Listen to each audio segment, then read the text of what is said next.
চলতি বছরই বাংলাদেশে ফিরবেন বলে ঘোষণা দিয়েছেন কার্যক্রম নিষিদ্ধ আওয়ামী লীগ সভাপতি ও সাবেক প্রধানমন্ত্রী শেখ হাসিনা। ভারতে নির্বাসিত জীবন থেকেই তিনি ঘোষণা দিয়েছেন সব বাধা ও ষড়যন্ত্র মোকাবেলা করে চলতি বছরই তিনি দেশে ফিরবেন।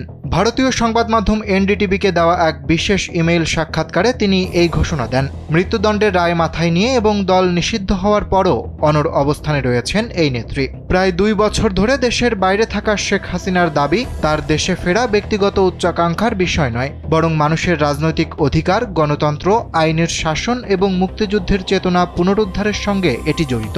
এক্সপার্ট ইঞ্জিনিয়ারদের দক্ষ হাতে দেশের মানুষকে প্রতিদিন সুরক্ষিত রাখার প্রত্যয় নিয়ে এলো সেফ সার্কিট ব্রেকার।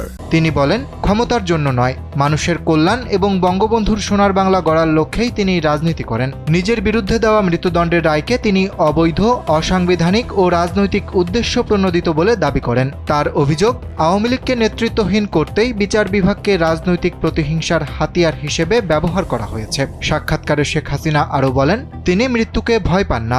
1975 সালে পরিবারের অধিকাংশ সদস্যকে হারানো এবং 21 আগস্টের গ্রেনেড হামলা সহ একাধিক ষড়যন্ত্র মোকাবেলা করেও তিনি মানুষের পাশে ছিলেন। তাই সব বাধা উপেক্ষা করে চলতি বছরই দেশে ফেরার ব্যাপারে তিনি আশাবাদী বলেও জানান।